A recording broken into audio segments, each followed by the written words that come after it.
Talent-wise, the Seahawks have one of the best safety groups in the NFL, but can they actually keep their stars healthy in the secondary? We're going to be previewing the safety position on our latest edition of Locked On Seahawks. You are Locked On Seahawks, your daily Seattle Seahawks podcast. Part of the Locked On Podcast Network, your team every day.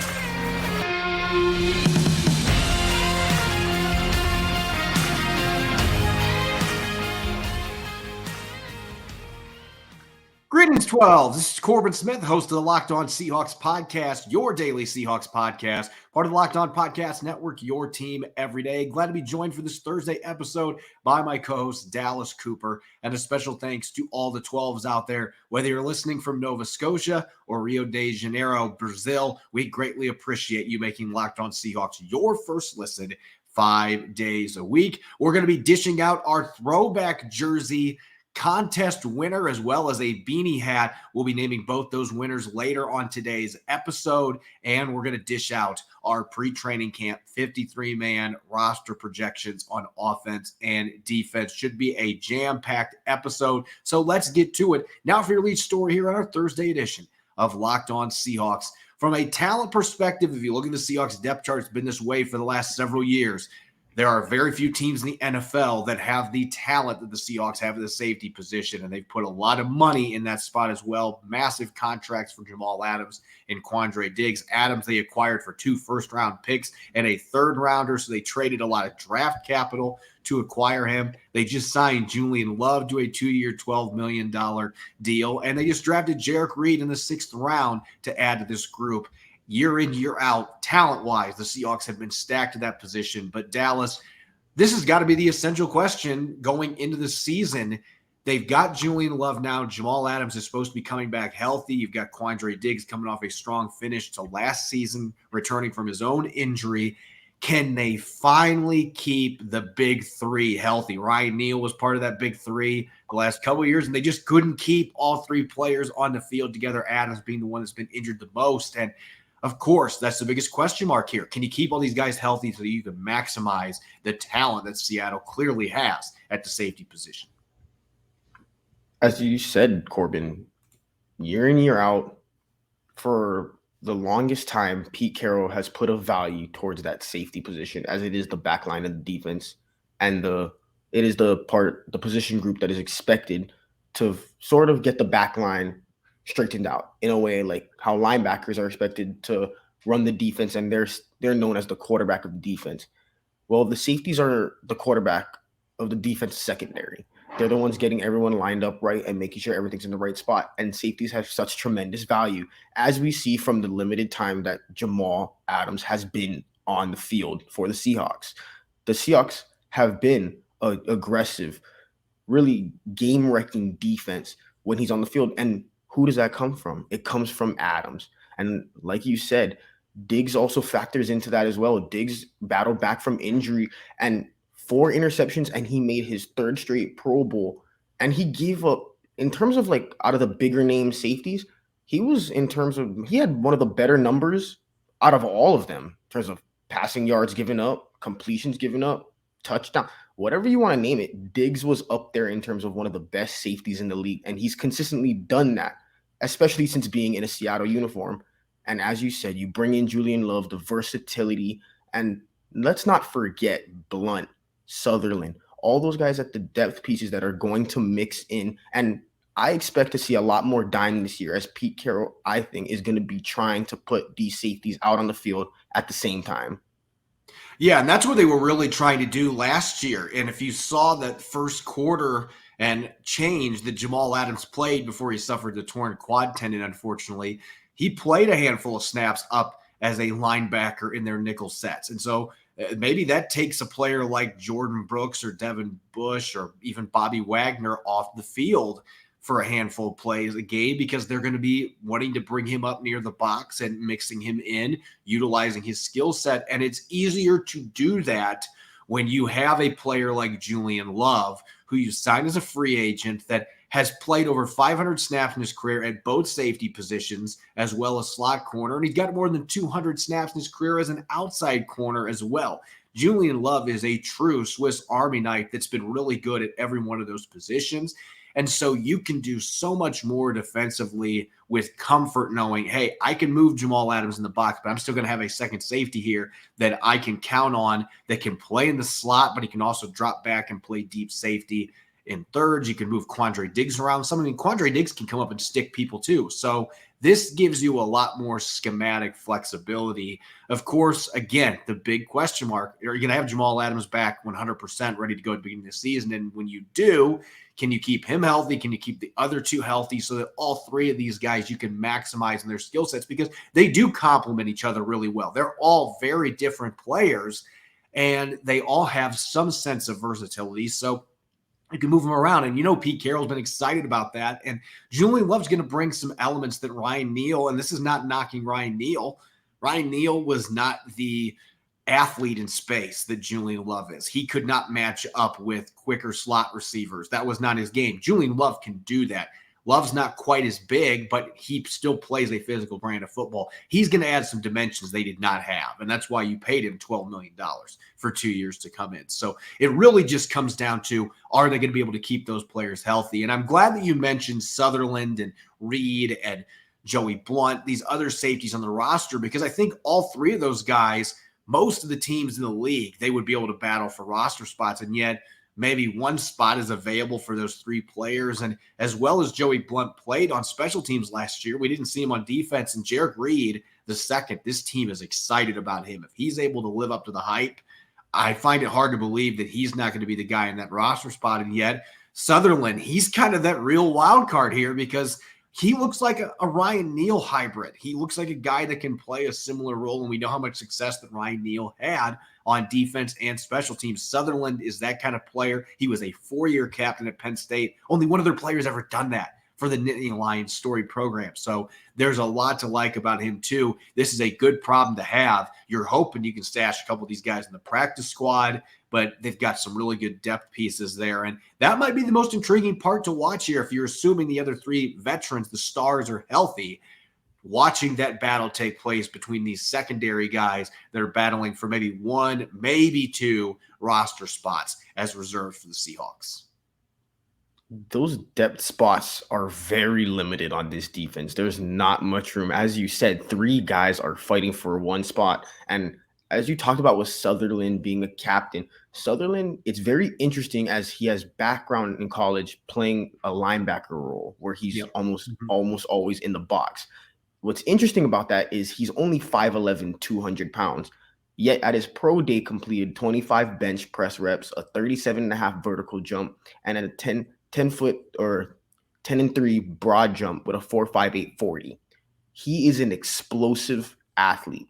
Now, Sutherland, strong with that linebacker, as you talked about, with his resemblance of Ryan Neal in that role. That's going to be interesting because Adams is expected to take over that role almost as the dime linebacker. So potentially, does Sutherland maybe mix into that as the dime linebacker and you leave Adams in the back? Or while Adams is hurt, does Sutherland take the spot because he has that experience at that linebacker role? It's going to be interesting because the talent they have, they are able to mix and match like chess pieces. Yeah, and you circle Adams here with all these discussions because we don't know what to expect when training camp opens next week. Is he going to be active? Is he going to start on the PUP list? How long is he on the PUP list? All those variables are going to dictate how this plays out with these three other players that we're talking about. Because if Adams is out for the start of the season and not ready to play, everything I've been told suggests he's going to be ready. But somehow he's not. You're probably going to have a couple of those guys on your roster with him on the PUP list. And so Sutherland does add some wrinkles to this defense with that experience playing as a dime linebacker from the safety position. He's got the physicality and strength to do it. He's got that leadership background. So there's a lot of things that he checks off the Seahawks value. It's just going to be tough because Jarek Reed and Joey Blunt, kind of the long-lost guy in this discussion. We forget how well he played on special teams last year. So you can make arguments for any of these players, but I do think they're battling with a healthy Jamal Adams. They're battling for one spot, maybe two, if you get the last special teams position, which is going to be up for grabs with other positions as well. Coming up next, we are going to continue with our 53-man roster projections pre-training camp. We're going to go to the offensive side of the football, which players are going to be making the Seahawks team, and then we'll get to defense later in the show. You're listening to the Thursday edition of Locked On Seahawks. Our partners at eBay Motors have teamed up with Locked On Fantasy Football host Vinny Iyer to bring you some of the best fantasy picks each week, all season long. Whether you're preparing for a draft or scouting the waiver wire, every week we're going to provide you players that are guaranteed to fit in your roster. With draft prep underway for the upcoming season, let's see who Vinny has picked out for us with this week's eBay Guaranteed Fit Fantasy Picks of the Week. Looking to make a smooth turn in fantasy football snake drafts with the last pick in the first round and first pick in the second round? You'll be guaranteed to have two of the surest performers by going all AFC West with Raiders receiver Davante Adams and Chiefs quarterback Patrick Mahomes. Adams has proved he remains a reliable top selection in Las Vegas, while Mahomes will again operate with both the highest floor and ceiling among the standout luxury options at his position. With eBay Guaranteed Fit and over 122 million parts and accessories for your vehicle right at your fingertips, you can make sure your ride stays running smoothly. Air filters, brakes, batteries, taillights, alternators, shocks, struts, you name it, eBay Motors has it, and they'll make sure it's the right fit for your car, because eBay Guaranteed Fit helps you understand exactly what part you need for your vehicle the first time. So go forth, switch gears, crank the AC, and say goodbye to sweating if your ride needs a little fixing up, because now you'll know you'll always be set up for success from the get-go. With eBay Guaranteed Fit, everything your vehicle is calling for is just a click away. For the parts and accessories that fit your vehicle, just look at the green check, get the right parts, the right fit, and the right prices at ebaymotors.com. Let's ride. eBay Guaranteed Fit, only available to U.S. customers. Eligible items only. Exclusions apply. You're listening to the Thursday edition of Locked On Seahawks. I'm your host, Corbin Smith. Glad to be joined for today's show by my co-host, Dallas Cooper. And a special thanks to all the 12s out there for making Locked On Seahawks your first listen 5 days a week. We greatly appreciate it. For our everydayers out there, we're going to be back with a Blue Friday installment coming tomorrow. I'll be joined by Nick Lee. We will wrap up our Forecast Friday segments heading into training camp, and we are going to continue with our emojis, love them or leave them, with defensive undrafted free agents. It's going to be a really fun episode. Make sure you are listening in. With training camp now less than a week away from kicking off at the VMAC Dallas, it's time to revisit our 53-man roster projections.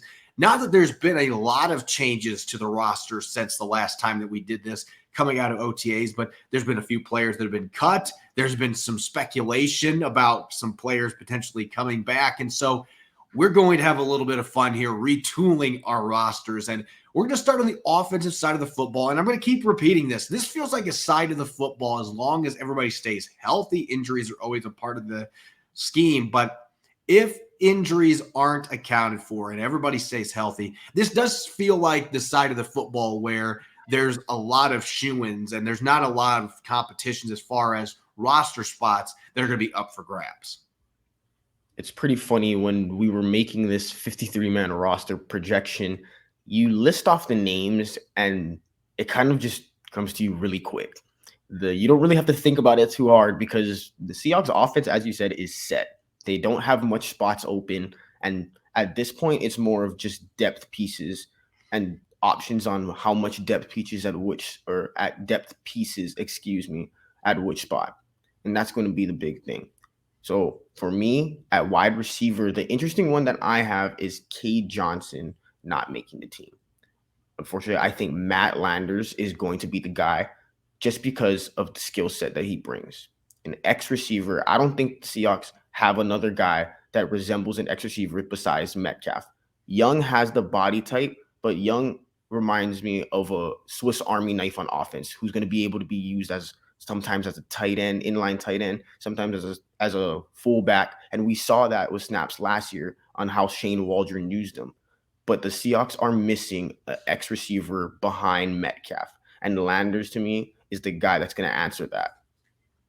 Yeah, I considered Landers. He was one of the last couple players I looked at. Jake Bobo has also worked his way onto my radar, even though he is not near the athlete that Matt Landers is. The Seahawks have talked him up. So we'll see what training camp details, but I just don't have either one of them making this roster. And I'm going with a guy, it's kind of like with Joey Blount, when we talked about last segment, that as well as he played, the moves have been made this offseason. People just kind of forgot, hey, Joey Blount was one of their better special teams players before he got banged up late in the season. And for me, Cade Johnson, what we saw from him the last couple games, the thing that really stood out to me, when you're talking about a player that's coming from the practice squad that hasn't had a lot of action actually playing on Sundays, for Geno Smith to have the faith to throw to him in clutch situations, especially that last regular season game against the Rams, he had 2 crucial first down receptions in that game, and they had a healthy Tyler Lockett back. They had DK Metcalf in that game.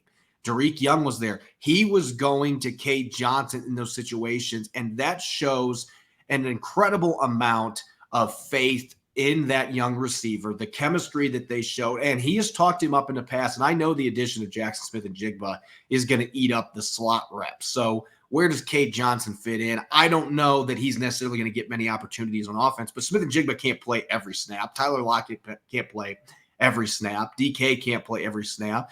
So I can see Cade Johnson being somebody that carves out a role. Maybe he's on special teams returning kicks. That's something he did at South Dakota State. He has struggled a little bit there since coming in the NFL, but maybe the light switch comes on. He's got the ability to do that. He was effective returning kicks in college. If he shows out that way, he's able to contribute in other ways on special teams with what we saw from him as a receiver last year and the chemistry that he built with Geno Smith, the production he had in college. There's a lot to like about him. So I think at least early in the season, this is an organization that's shown a lot of faith in him last year, and they've hung with him. So I've got Cade Johnson making the team, and I've got Oluwatimi still winning the starting job at center. And I can see the argument for Evan Brown starting week 1, or at least starting early in the season, because you do have Aaron Donald week 1 you got to deal with. That's a lot to ask a rookie to deal with. But Oluwatimi is such a decorated prospect coming to the league. He's got so many snaps under his belt. I think he's going to be ready to take that job. But otherwise, there really isn't much drama on the offensive side of the football. I consider Holton Ahlers because of that new rule that has been put in place where you can have a third quarterback available that doesn't count against your active 46. But that player is still part of your 53-man roster. So I don't know that Pete Carroll is going to be willing to give up one of those extra spots that he can use for somebody that's a special teams guy or an extra receiver. I'm still not sure that he's going to be willing to do that, even though this rule does give you flexibility on game days to have 47 players dressing in case you do have a catastrophe and both your top 2 quarterbacks, Geno Smith and Drew Lock, get banged up. Maybe Tyler Mabry can make a case as a 4th tight end, but I just can't see Seattle keeping more than 3 at that position. I think 4 running backs is going to happen. Kenny McIntosh is going to get one of those spots because of his special teams value along with DJ Dallas. So it really doesn't feel like there's a lot of drama other than maybe that 6th receiver spot. And, maybe something crazy will happen on the offensive line. I think Jake Curhan right now is probably one of the last ones that makes the team, because he's listed as a guard. And if Evan Brown doesn't win the job and he's a guard, maybe they decide to only go with 8 offensive linemen and Curhan gets kicked to the curb. I mean, there are some scenarios that could play out here, but for now, I think Curhan's versatility is going to keep him on the roster as a backup swing guard tackle type that gives Seattle some flexibility if they do have a few guys get banged up. I agree with you on Curhan being one of the last guys on the offensive line to be making the roster. And to your point, he has experience at multiple positions. Right now, he is listed at guard, which is not the best for his sake because of, as you said, Brown has experience at guard just last season. However, our differences in our 53 was that you had Oluwatimi starting over Brown. For me, I think that Brown, they're going to want to ease Oluwatimi in. I would not be surprised by the end of his rookie year if he is the starter. But going into week 1, I don't think that they're going to want to risk Oluwatimi having to go against Aaron Donald, as you said. But if there is a rookie that is going to have success right away in the NFL, it's going to be him. And as someone who was as decorated and as great of a college prospect as he was so great in college, has every award you could ever ask for, every accolade. He's the guy. If someone was ready to jump into the NFL at center, he was going to be the guy, and he could be the guy. Yeah, and I think Anthony Bradford is going to push Phil Haynes too. But I've talked about this. I think Phil Haynes is ready to take off if he can stay healthy. That's always the big key with him. He's had some durability issues. But these competitions, both those competitions are going to be really fun. But we can assume that all four of those guys are going to be making the roster. It just boils down to who's going to be starting. So when you're looking at 53-man roster projections on offense, at least, it doesn't feel like, at least right now, that, and maybe somebody will sneak up out of nowhere. That seems to happen quite often in training camp, but it just doesn't feel like there's that player right now. And as long as this entire offense stays healthy, there's nobody that has significant injuries, there's not going to be shuffling. It just feels like they're just kind of jockeying for who's going to start. And really the roster spots, for the most part, have been decided. Now, let's shift gears here on our Thursday edition of Locked On Seahawks over to the defensive side of the football. We'll get to our defensive projections here in the moment. You're listening to the Thursday edition of Locked On Seahawks. I'm your host, Corbin Smith. Glad to be joined by Dallas Cooper as my co-host today. And a special thanks to all the 12s. We greatly appreciate you making Locked On Seahawks your first listen 5 days a week. Everybody's been waiting on this. We kicked off with the throwback jerseys coming out yesterday. We launched a one-day contest, and we are excited to announce our winners now here, randomly selected for our throwback Geno Smith uniform, as well as a Seahawks beanie cap. So we got two big winners here on our Locked On Seahawks show. For our winners, a little bit of a drum roll, Dallas. Here we go. All right, for the winners that we have randomly selected for the second prize, we're going to start on the second prize here, our beanie cap. The winner for the beanie cap, one of our submissions off of YouTube, Megan Gaukroger, 3017. You have won the beanie cap. So make sure to contact us on YouTube. Reach out to us. We will get that set up to get that prize to you. And now, without further ado, another drum roll, please. We got our contest winner bringing home the Geno Smith throwback uniform coming off of Twitter, one of our 500 plus submissions for this contest. Randomly selected Brendan Van He is our winner off of Twitter. So make sure, Brendan, to reach out to us. We'll also do that as well. But congratulations on winning the Geno Smith throwback uniform. We will get those details sorted out so that you can wear that 90s era throwback with pride. And once again, thanks to everybody who participated and submitted to the contest. We greatly appreciate it. Let's get back to our 53-man roster projections now, Dallas, on the defensive side of the football. I do feel like there's a little bit more variables here in terms of who could make this football team. We talked about the safeties at the back end. Jamal Adams' health bearing in on that. You got players like Brian Monet and Allen Robinson who probably aren't going to be ready for the start of the regular season based on what Pete Carroll said. So they're probably not going to be on your initial 53-man roster at least. And then you've got some backup linebacker battles that are intriguing.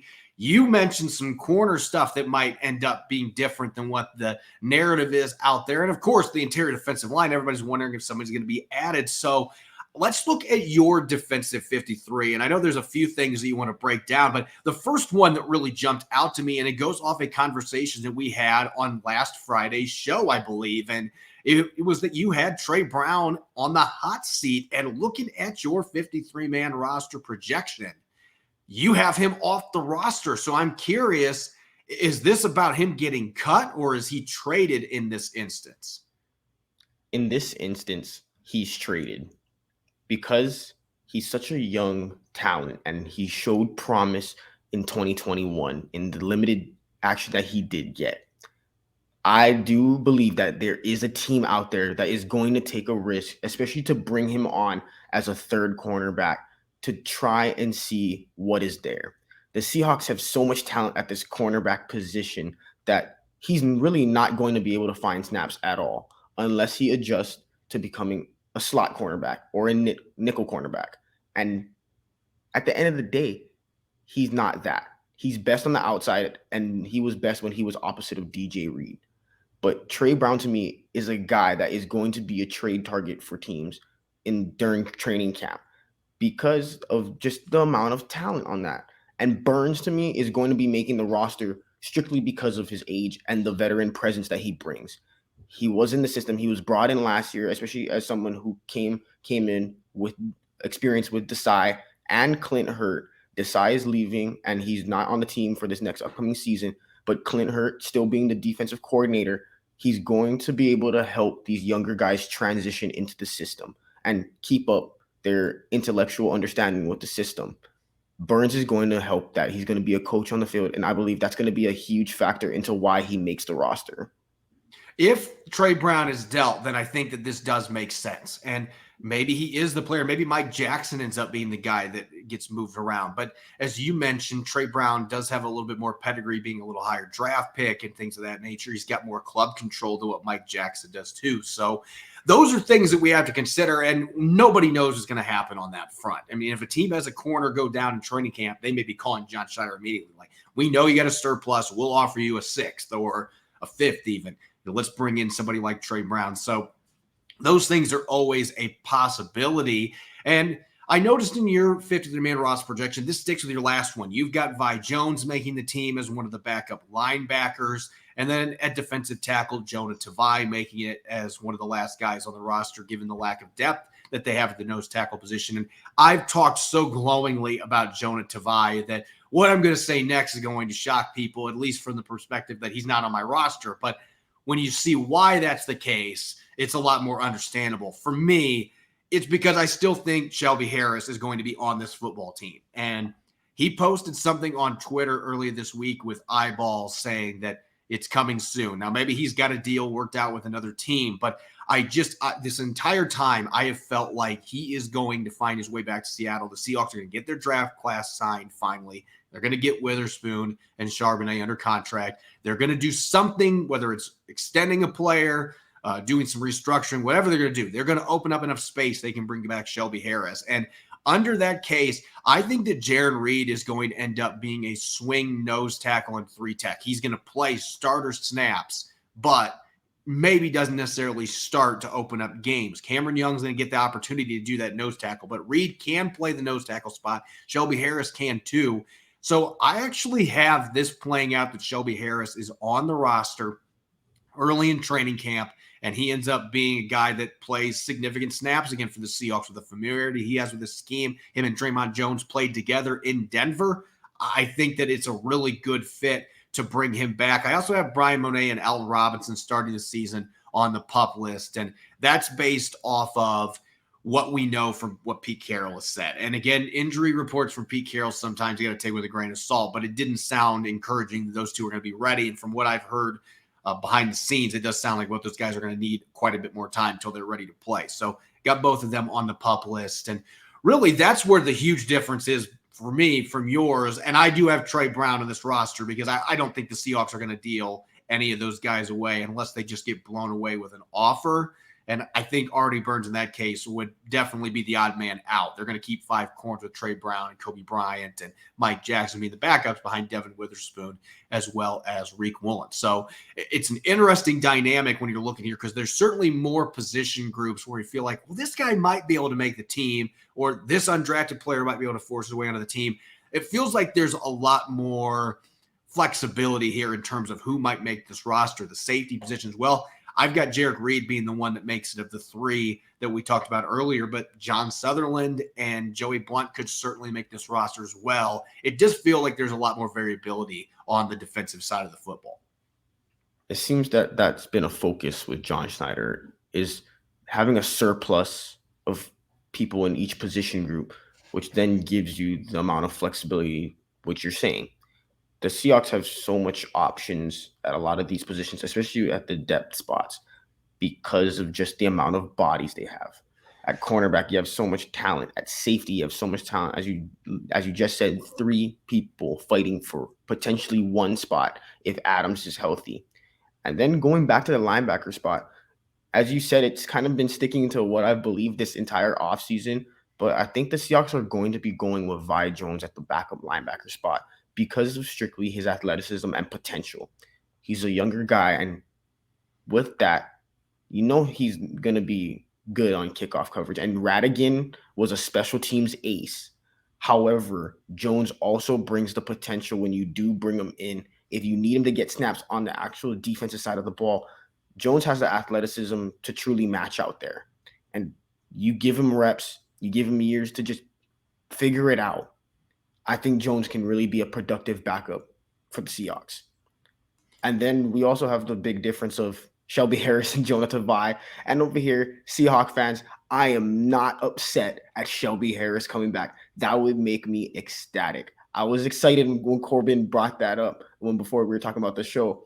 I thought he was confirming a report to me, not just saying that was his projection. No, unfortunately, I can't tell you whether or not it's going to sign, but I'm just telling you, I've got the hunch he will be back in a Seahawks uniform. That's just my 10 cents. But if he is, I would be ecstatic, but I am not exactly as optimistic. But I'm going to go with what it is right now. So I'm going to say that Tavai is going to be that backup nose tackle spot, which is going to be interesting as he is really undersized for a traditional nose tackle, especially in an odd front. But Tavai is going to be a different type of nose tackle, relying on speed, hand usage, maybe even using the backside A-gap a lot of times instead of traditionally just staying head up on the center. He might be a cocked nose tackle instead, going into one of the A-gaps. Yeah, schematically, you have to use him a lot differently than Cameron Young, saying we're going to let you two gap and stuff like that. You're not going to be able to do that as much. Although Tavai is pretty stocky. He's 5'10", 280, so he can be a tough guy to move. So, again, he was one of the ones that would have made my roster if not for Shelby Harris. But I just look at the veterans they're going to have there. Mario Edwards is going to be on this team. They like Mike Morris a lot. They're not going to be cutting him. They like Miles Adams.